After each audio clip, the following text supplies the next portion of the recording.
Chair recognizes Ms. Ocasio Cortez of New York for 5 minutes. Thank you, Chair. So let's play a game. Let's play a lightning round game. I'm going to be the bad guy, which I'm sure half the room would agree with anyway. And I want to get away with as much bad things as possible, ideally to enrich myself and advance my interest, even if that means putting my interests ahead of the American people. So, Mrs. Hobart Flynn. Oh, and by the way, I have enlisted all of you as my co-conspirators. So you're going to help me legally get away with all of this. So, Mrs. Hobart Flynn, I want to run. If I want to run a campaign that is entirely funded by corporate political action committees, is there anything that legally prevents me from doing that? No. Okay, so there's nothing stopping me from being entirely funded by corporate PACs, say from the fossil fuel industry, the healthcare industry, big pharma. I'm entirely 100% lobbyist PAC funded. Okay, so let's say I'm a really, really bad guy, and let's say I have some skeletons in my closet that I need to cover up so that I can get elected. Mr. Smith, is it true that you wrote this article, this opinion piece for the Washington Post entitled, "These payments to women were unseemly, that doesn't mean they were illegal"? Well, I can't see the piece, but I wrote a piece under that headline in the Post, so I assume that's right. Okay, great. So, green light for hush money. I can do all sorts of terrible things. It's totally legal right now for me to pay people off. And that is considered speech. That money is considered speech. So I use my special interest dark money funded campaign to pay off folks that I need to pay off and get elected. So now I'm elected, now I'm in. I've got the power to draft, lobby, and shape the laws that govern the United States of America. Fabulous. Now, is there any hard limit that I have, perhaps Mrs. Hobart Flynn, is there any hard limit that I have in terms of what legislation I'm allowed to touch? Are there any limits on the laws that I can write or influence, especially if I'm based on the special interest funds that I accepted to finance my campaign and get me elected in the first place? There's no limit. So there's none. So I can be totally funded by oil and gas. I can be totally funded by Big Pharma, come in, write Big Pharma laws, and there's no limits to that whatsoever. That's right. Okay, so awesome.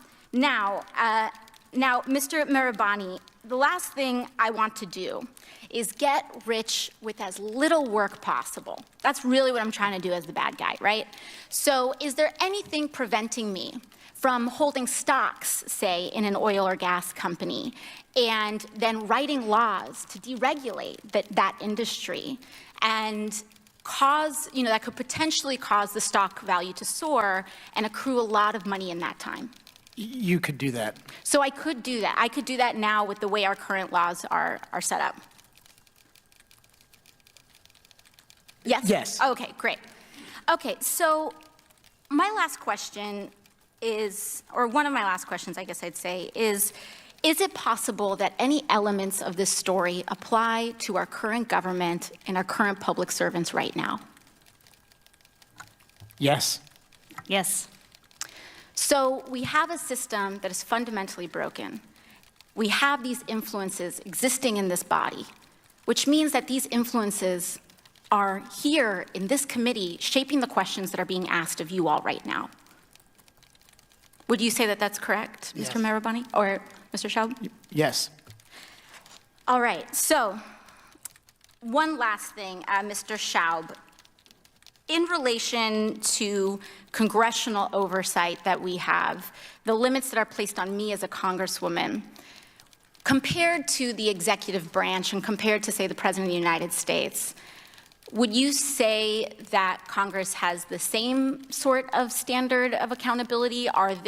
Is there more teeth in that regulation in Congress on the President, or would you say it's about even, or more so on the federal?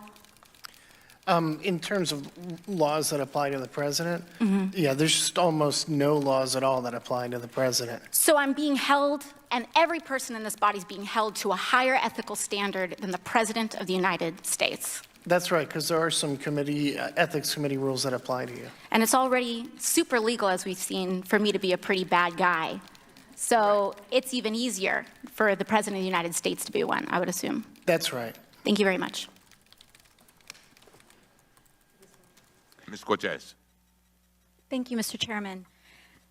Oftentimes, it seems that consciously or unconsciously, a narrative is reinforced that the opioid crisis impacts only one type of community, that it's limited to people of a certain income, geography, race, culture, et cetera, but the truth is that it impacts all of us. In New York City, Bronx residents die of drug overdoses at a higher rate than any other borough. And, for this reason, I would like to submit to the record, and I seek unanimous consent to submit to the record this New York Times article that displays the urgent need for federal opioid response. Without objection, so ordered. In urban communities. Thank you very much. I'm concerned that when it comes to truly prioritizing and solving the opioid crisis, the president is saying one thing but doing another. Last month, President Trump declared a, quote, national emergency concerning the southern border of the United States under the National Emergencies Act. And, my colleagues wanted to talk about the southern border with relation to the opioid crisis, so let's talk about it. Because even at the time that he declared this emergency, he said himself, quote, I didn't need to do this. But he did. And at the time the president declared this emergency, the White House issued a statement that, quote, he would be using his legal authority to take executive action to secure additional resources. And he's transferred millions of dollars even from FEMA to ICE.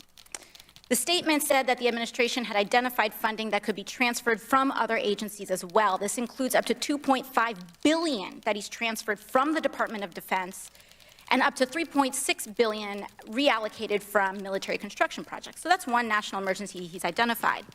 But about a year and a half ago, the president issued a declaration indicating that opioids also constitute a public health emergency. Director Carroll, today, how much funding has the administration transferred from other agencies to address the opioid public health emergency?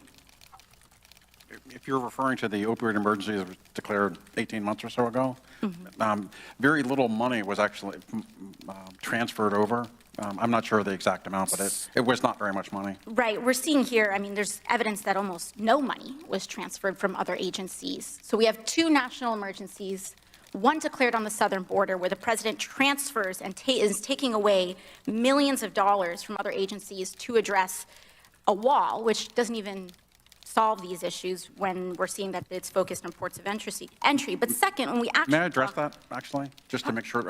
I think that they were done with two different intents. When the opioid crisis was identified, it was to bring awareness, just like what you were talking about and what you've seen in your community, in your district, to make sure that people, parents, everyone understood the issue. So we've got two emergencies. One is treated with an actual action, and the other is just to raise awareness. But I do think that despite the fact that I disagree with how, disagree is a mild term, but disagree with the president's course of action, I do think that we here in Congress have responsibility as well. The Public Health Emergency Fund has only at most $57,000 in it. And it has not been really funded congressionally in a long time. So I think that that's an area where we can accept some personal responsibility. But also it's hard to ignore the private sector's benefit from the opioid crisis. Drug makers have poured close to $2.5 billion into lobbying and funding members of Congress over the last decade. Mr. Carroll, do you believe that private sector lobbying by the pharmaceutical industry could be playing a role in the opioid crisis? I haven't looked into the lobbying part of this at all. You did mention the public health, and I wanted to just mention something that CDC has done that I think has been very helpful. We've been working with the CDC and DEA to make sure that, just like if there were an outbreak of a contagious disease, when there's an outbreak of overdoses in one cluster area, the HHS through the CDC is working on creating a hot team to deploy immediately to those areas. And through the public health funds, that's one of the things that they're doing. And so I just wanted to mention CDC. Sure thing. If there's an outbreak in your district. So one last question. Specifically, perhaps Ms. McNeil or Mr. Carroll, But Ms. McNeil, did the declaration of a public health emergency for opioids make any additional funding available to expand treatment for individuals who had overdosed or to provide services to individuals who were in recovery? I'd like to invite my colleague, Mary Dinnigan McCauley, to answer that question. So we did look at the public health emergency declaration that was issued in November of 2017 and then subsequent to that. You are correct that the public health emergency funds were not used and that there's $57,000 currently in that. $57,000 that we have as a government to address the public health emergency in this fund?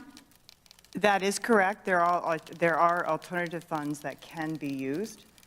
But in this case, they did not use this, and this emergency has never been used for opioids in the past. Gentleman, lady's time has expired. Would you explain why that is? No, you. Yes, yes. I just wanted to point out of the $34 billion that the government spends, half, more or less, and I can play with the statistics, more or less half is devoted to law enforcement, and then the other half, 16 or 17 billion, goes toward treatment and prevention. Thank you.